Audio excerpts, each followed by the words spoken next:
Frederico, I will ask my next question is for you.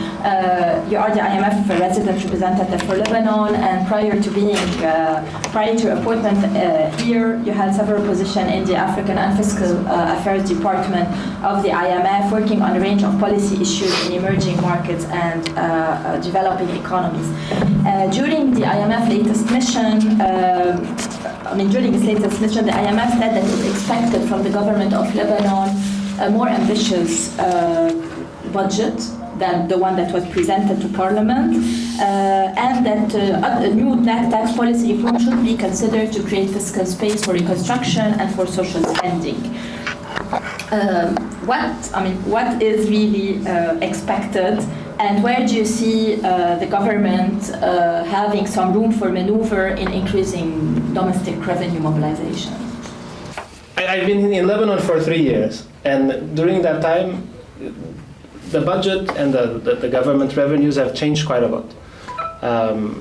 Back in 2021, Lebanon was deep in the crisis after the financial crisis, and government revenue probably was around $1.5–2 billion in local currency, but in the equivalent in dollars. Today, the budget 2026 is talking about a $6 billion revenue target for next year. So it's clearly a different environment.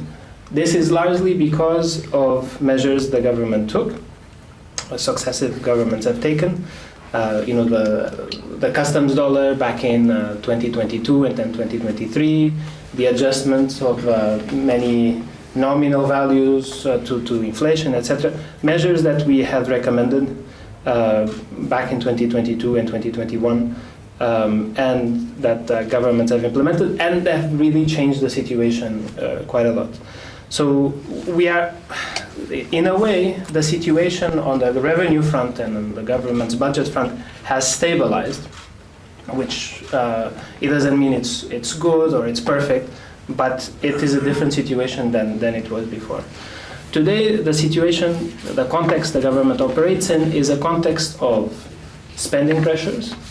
So there are spending pressures to increase compensation on reconstruction, on infrastructure, on social spending. So there's a lot of spending that people want to do and want government to do. And if you want to move into a reform path, government would face many different expenditures. For example, in the case of debt restructuring, if you restructure the Eurobonds, which you are not paying now, once they are restructured, you will have to service them again. So you will have to open up the fiscal space for that additional expenditure as well. You are in a situation where there's very little financing. It's a good thing the central bank is not financing government anymore, but there's no financing coming from banks and the domestic market, and the financing that exists is very limited in terms of external concessional financing. Mostly it's the World Bank and a few other institutions, and it's not very large amounts. So from a big picture perspective, government needs to run sustained primary surpluses, meaning that revenues need to be larger than expenditures. And you have all these big expenditures that you want to do or that you need to do, so you have to go and collect that revenue. Compliance is important, tax administration is very important, and I think Director Y has done an outstanding job in collaboration with the IMF teams. But that is only going to go so far. So that is important, but it can only raise some, part of the revenue that you need, so you need tax policy to raise the rest. So the question here is, you definitely need tax policy and you need tax policy reforms, but what do you prioritize and what do you do first? In the short term, as you saw in the press release that you just quoted, we agreed with the government that the fuel excise increase was important. This was the fuel excise that was approved in May and then was applicable for a month or a month and a half, and then it was suspended by the Shura State Court.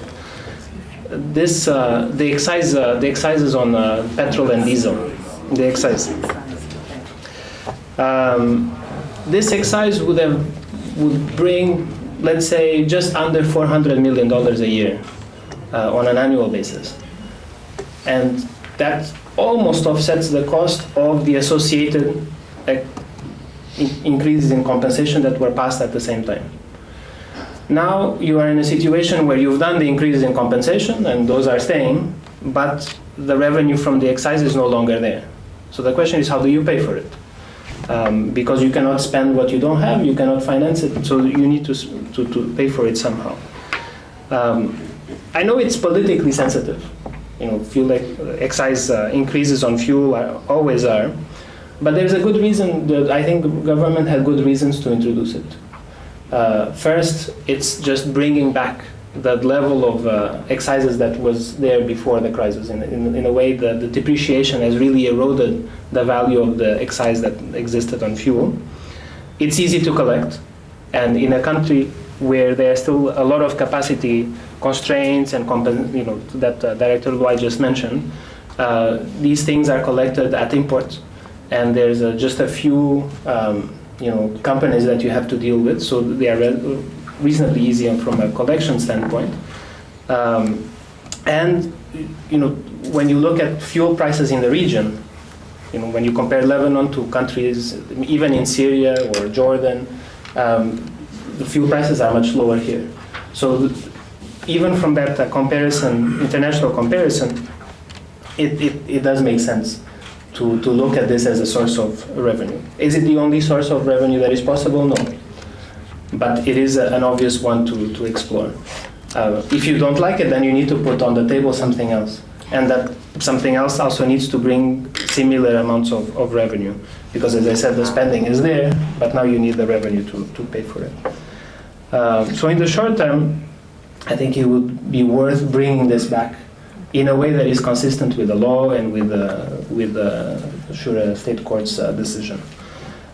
Over the medium term, you have many possibilities. Usually these possibilities need a little bit of work, but the work is ongoing and the preparation is ongoing, and I think you should take advantage of them. One of them, Director Loy mentioned, is the modernization of the income tax law.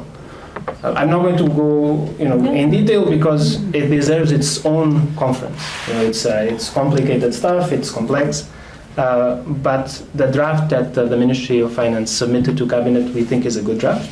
It was written with technical assistance from the IMF. We might not agree on everything, but I think on the essential points we are aligned. And it's very much worth pursuing. I'm sure that there's going to be a robust debate, political debate on income tax reform. But there's many reasons to do it. First, it consolidates in one law the income tax laws that you today have, I think, more than a dozen or 2 dozen. You have a lot of them. Second, it has a lot of technical improvements that are technical but very important in terms of definitions, residence definitions, and so forth that you didn't have before. Third, it provides a more uniform taxation of different types of income, right? Both on the capital income side or on the corporate income side. Currently, different sources of income, as many of you know, have their own regimes.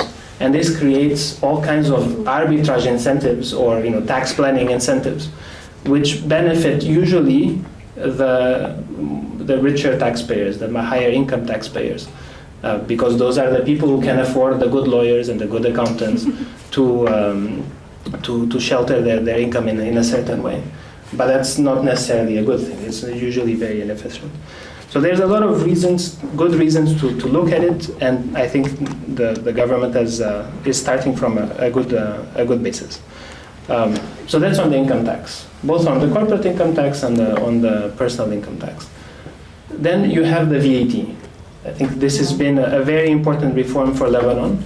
It was very important during the crisis because during the crisis with the depreciation, it was the domestic VAT that really kept some level of revenue coming in. So it really built resilience into the government financing.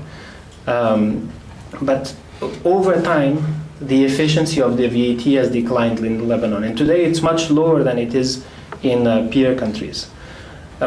We have done some analysis with the government on this, but big picture, half of the inefficiency in the VAT is compliance. So the compliance aspect of enforcing the VAT and making sure everyone is paying VAT, especially large informal firms or medium-sized informal firms, that's something to be tackled. But the other half, or a little bit more than half, is policy. Over time, through different laws, there's been zero-rated or exemptions to VAT for certain sectors and certain activities. Obviously, there's the exemption diesel. So there's a lot of good reasons to go back to the VAT and look at base broadening. And you probably can get more revenue from base broadening on the VAT, which would make it more efficient and less regressive than from rate increases at this point. Because when the base is very narrow, if you go for a rate increase, you're going to collect not that much. But with the current rate, if you broaden the base, you're going to collect much more because there are people there that they are not paying. So that's another area that you can look at, VAT.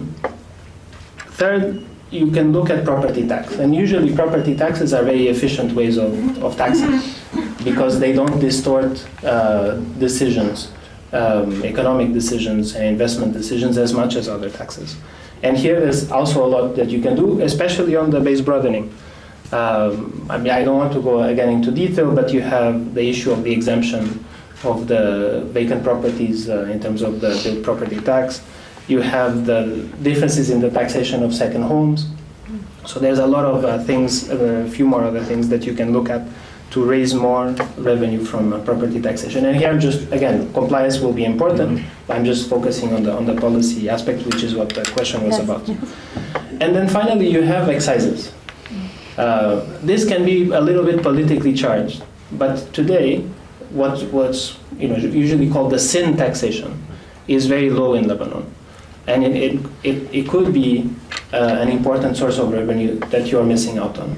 So I'm talking about things on excises on alcohol, excises on tobacco, sugar, or those kinds of products. A few others.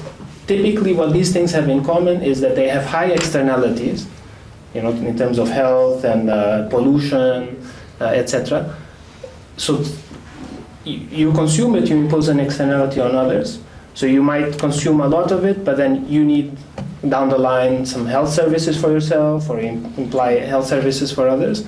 But the government is not raising the revenue to pay for these things. So this is something definitely that you can talk about, either in isolation or in the context of a reform of the social health contract for the country. I'll stay at this point because I know there are more questions. Yes. And I think I've kind of giving work on every front, but I'll keep it at that.